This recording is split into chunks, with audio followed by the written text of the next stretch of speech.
જેને લિંગોનું એટલે કે સ્ત્રી, પુરુષ અને નપુંસક વેદોનું ગ્રહણ નથી. ઓલું લિંગોનું ગ્રહણ નહોતું. લિંગ છે એ દેહનું ચિહ્ન છે. લિંગ છે એ દેહનું ચિહ્ન, અને વેદ છે એ જીવનો કસાય ભાવ છે. સ્ત્રી વેદ, પુરુષ વેદ, નપુંસક વેદ. જેમ કે પુરુષ વેદ હોય એની સ્ત્રી સાથે રમવાનો વિકાર ઉભો થાય. એ વેદ છે એ પરિણામ છે, વિકાર છે જીવનો, એ પરિણામ છે જીવનો વિકાર. અને ઓલું જે લિંગ હતો એ તો શરીરનું ચિહ્ન હતું. કે લિંગ જુદું અને વેદ જુદો. વેદ છે જીવની વિકારી અવસ્થા, કસાય, બેનો ફેર છે. અને નપુંસક વેદોનું ગ્રહણ નથી. એ કસાયને ગ્રહણ કરે એવો આત્માનો સ્વભાવ નથી. તે અલિંગ ગ્રહણ છે. આ રીતે આત્મા દ્રવ્ય તેમજ ભાવે, જો દ્રવ્ય એ સ્ત્રી નથી અને ભાવે એ સ્ત્રી નથી, સ્ત્રી પુરુષ અને નપુંસક નથી એવા અર્થની પ્રાપ્તિ થાય છે. હા હા હા, કેવી સુંદર વાત કરે. હા હા હા, કેવી સુંદર વાત કરે. ભગવાન આત્મા છે એને દ્રવ્ય પુરુષ નથી અને સ્ત્રી વેદ પુરુષ વેદ પણ નથી. વેદ નામનો જે કષાય છે એનો આત્મામાં અભાવ છે. એક વેદ નામનો કષાય છે. જેમ કે 25 પ્રકારના કષાય છે ને, 3 મિથ્યાત્વના દોષ ને 25 ક્રોધ, માન, માયા ને લોભ, એવી 4 ચોકડી, ચોકે ચોકે 16 કસાય થયા. સમજી ગયા? અનંતાનુબંધી, અપ્રત્યાખ્યાન, પ્રત્યાખ્યાન, સમજલ, 4 ચોકે 16 કસાય, ક્રોધાદિ 16 કસાય.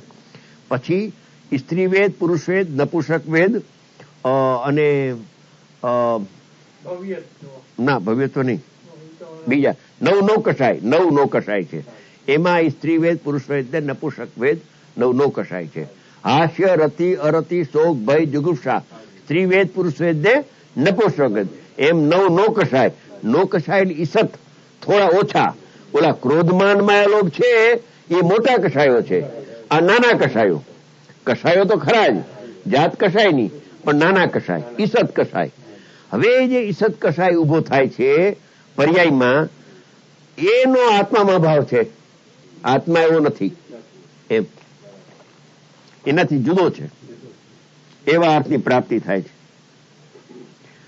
લિંગોનું એટલે કે ધર્મચિહ્નોનું ગ્રહણ જેને નથી તે અલિંગ ગ્રહણ છે. આ રીતે આત્માને બહિરંગ બાહ્ય યતિલિંગોનો અભાવ છે એવા અર્થની પ્રાપ્તિ થાય છે. એને શરીરની નગ્નતા એ પણ એનું ચિહ્ન નથી. 5 મહાવ્રત અને 28 મૂળ ગુણ એ પણ આત્માના ચિહ્ન લક્ષણ નથી. એનાથી પણ આત્મા જુદો છે.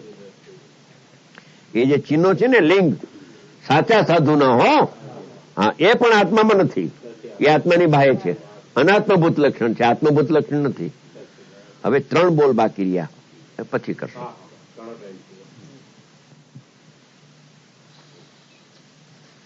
પાનું 328 પાના ઉપર 18 નંબરનો આંકડો છે. 328 નંબરનો આંકડો,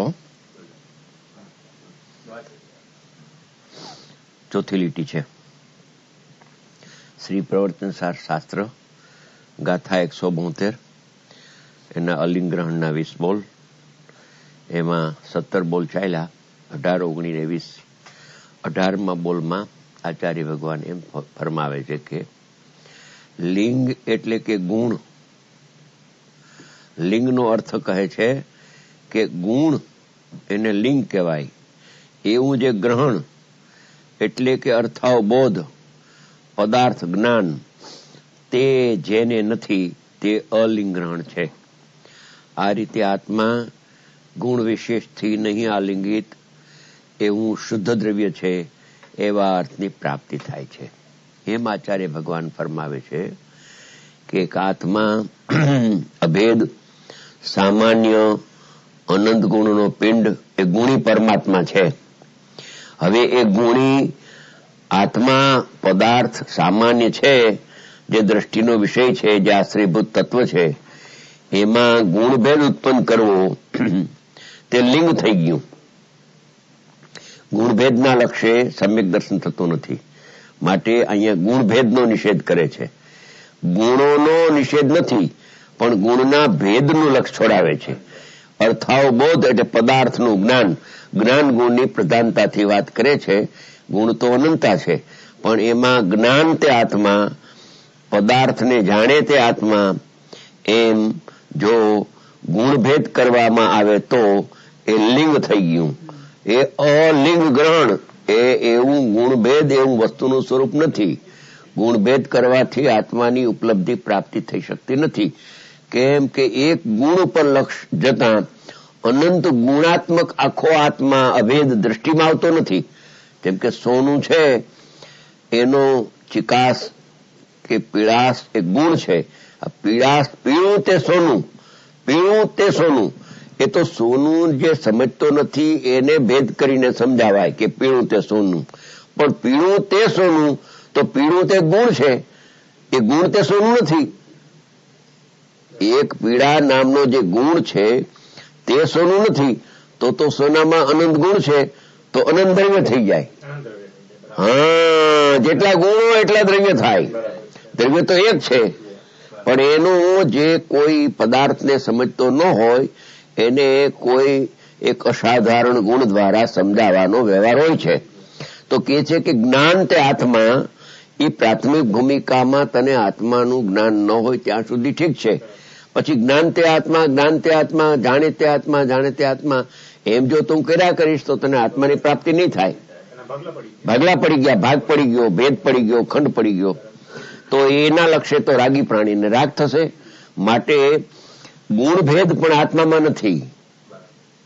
જ્ઞાન, દર્શન, ચારિત્ર એવા જે ગુણભેદ કરવામાં આવે તો વ્યવહાર થઈ જાય છે, એ નિશ્ચય નથી થતું. કેમ કે નિશ્ચય નયનું જે સ્વરૂપ છે, અભેદ સામાન્ય, ટંકોત્કીર્ણ, એ દ્રષ્ટિને જ્ઞાનમાં આવે ત્યારે આત્માને આત્માની પ્રાપ્તિ થાય. એને બદલે અર્થાવબોધ એટલે પદાર્થ જ્ઞાન, તે જેને નથી, એટલે જ્ઞાન નામનો ગુણ આત્માને નથી. જ્ઞાન નામનો જે ગુણ છે એવો ગુણભેદ જો કરશો તો એ આત્મા લક્ષમાં નહીં આવે. હા, અભેદ આત્મા છે. એક ગુણવાળો આત્મા નથી, એવા તો અનંત ગુણો આત્મામાં છે. પણ સમજાવવા માટે વ્યવહારથી અભેદમાં ભેદ કલ્પના કરીને સમજાવે બીજાને ત્યારે બરાબર છે. જ્ઞાન તે આત્મા, દર્શન તે આત્મા, ચારિત્ર તે આત્મા. પણ જયારે તને અનુભવનો કાળ આવે અથવા આત્માની પ્રાપ્તિ કરવી હોય તો એ ગુણભેદનું લક્ષ છોડી દે. ગુણભેદ આત્મામાં નથી. ગુણભેદ કરીશ તો લિંગ થઈ જશે, અને આત્મા એ લિંગ વગરનો અલિંગ ગ્રહણ છે. આત્માને ગુણ નામના ભેદનું લિંગ એટલે ચિહ્ન નથી, માટે આત્મા અલિંગ ગ્રહણ છે. એ ગુણભેદ લક્ષમાંથી કાઢી નાખ. ગુણી પર જા. સોનાને જોઈ લે. સોનાની પીડાશ અને ચિકાસ એલા ભાગલા પાડમાં કે ભેદ પાડમાં, કેમ કે વસ્તુ તો અભેદ છે. એ તો સમજાવવા માટે છે વ્યવહાર, આશ્રય કરવા માટે નથી. સમજાવવા માટે વ્યવહાર હોય પણ આશ્રય કરવા માટે નથી. જ્યાં એ સોના ઉપર નજર કર ત્યાં ગુણભેદ દેખાશે નહીં, ત્યારે તને સોનું પ્રાપ્ત થશે, એમ કે છે. લિંગ એટલે કે ગુણ, એવું જે ગ્રહણ એટલે કે અર્થાવબોધ એટલે કે જ્ઞાન, તે જેને નથી, આત્માને નથી. આત્મામાં જ્ઞાન નથી. કેમ કે આત્મા તો આત્મા એકરૂપ છે. આત્મામાં જ્ઞાન છે, આત્મામાં દર્શન છે, આત્મામાં ચારિત્ર છે. એવા ભેદો કરવાની જરૂર શું છે? એમ ક્યાં જરૂર છે? તો એનો અંત નહીં આવે. તને ભેદ પડ્યા કરીશ તો અંત નહીં આવે. માટે પેલા ભેદ પાડીને સમજાવે ગુરુ, ત્યારે સમજી લે કે જ્ઞાન તે આત્મા એમ ગુરુ કહે છે, પણ એ ભેદ દ્વારા અભેદ સમજાવવાનો ઈરાદો છે. સમજાવનાર પણ ભેદથી સમજાવે છે અભેદને, અને સમજનાર શિષ્ય પણ ભેદ દ્વારા અભેદને સમજે છે. હા, ભેદ તો ટેમ્પરર સમજવા પૂરતો છે. પછી જયારે એને એ ભેદને છોડીને અભેદમાં જા ત્યારે તને અનુભવ થાય. એમ માટે તે જેને નથી તે અલિંગ્રહણ છે. આ રીતે આત્મા ગુણ વિશેષથી એટલે ગુણના ભેદથી, ગુણ વિશેષથી એટલે ગુણના ભેદથી નહીં આલિંગિત. આત્મામાં એક ગુણ છે, એ દ્રવ્યને અડતો નથી, સ્પર્શતો નથી. કેમ કે જો ભેદ પાડ્યો તો એ ગુણ વિશેષથી તને વિકલ્પની ઉત્પત્તિ થશે. માટે એ ગુણને જુદો પાડમાં, ગુણીથી ગુણને જુદો પાડમાં. કેમ કે ગુણીથી ગુણ જુદો છે જ નહીં. વસ્તુ એકરૂપ છે ને જુદી પાડીશ તો નહીં પકડાય. હા, તો વસ્તુવાતમાં નહીં આવે. તારે જો વસ્તુ જોતી હોય આખી, તો તને ગુણભેદથી એ દ્રષ્ટિમાં આવે એવો નથી. ગુણભેદનું લક્ષ છોડી દે.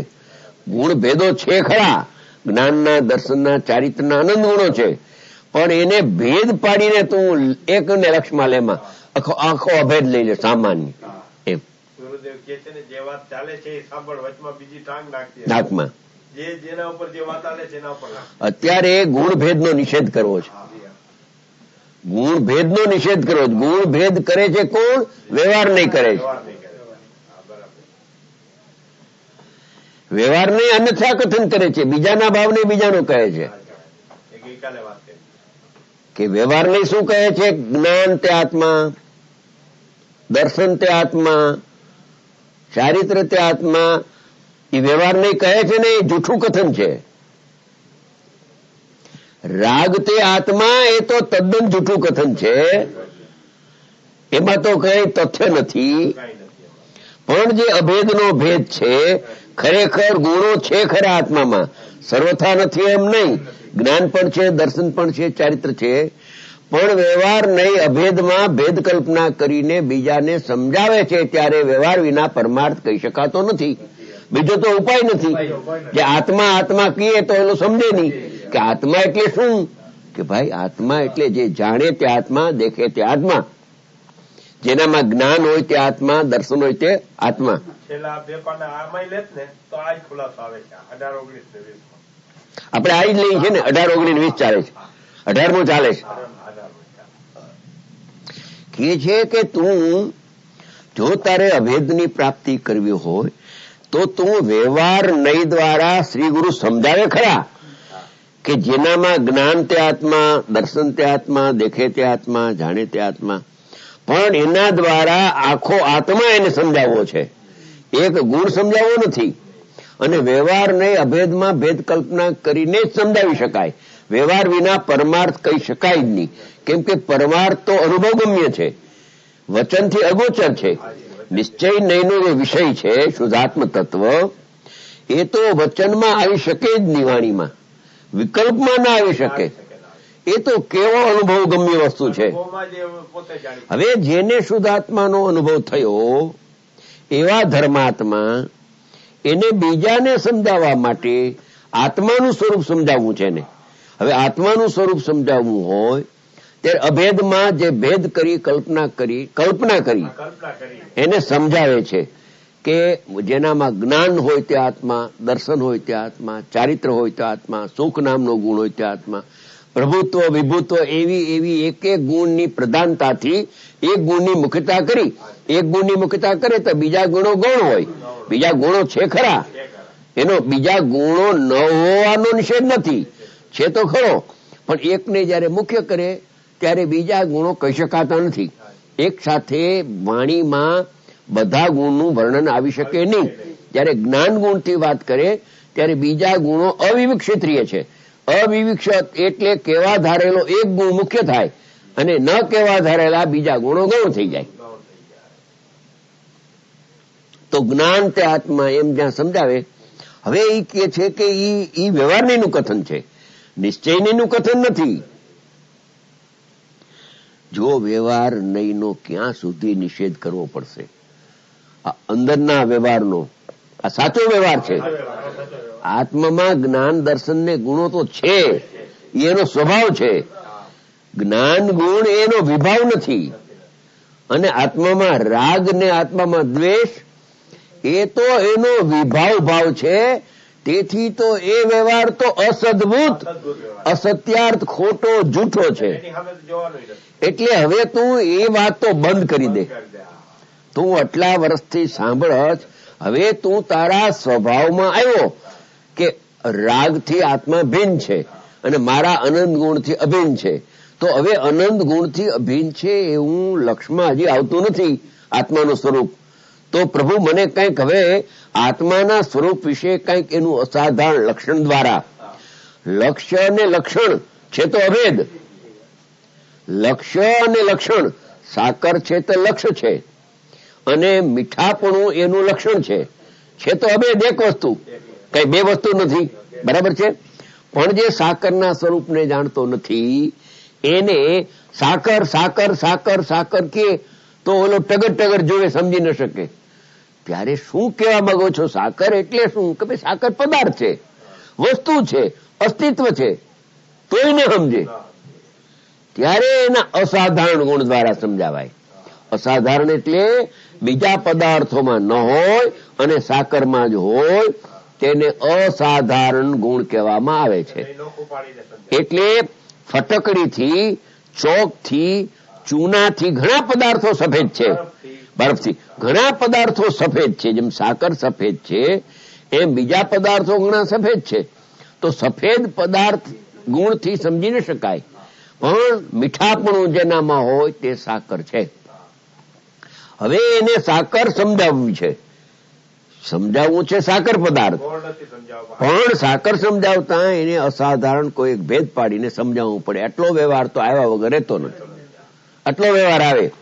હવે જો સાંભળનાર એમ ગોખા કરે કે જેનામાં મીઠાપણું લક્ષણ હોય તે સાકર, મીઠાપણું લક્ષણ હોય તે સાકર, તો એને સાકરનો સ્વાદ નહીં આવે,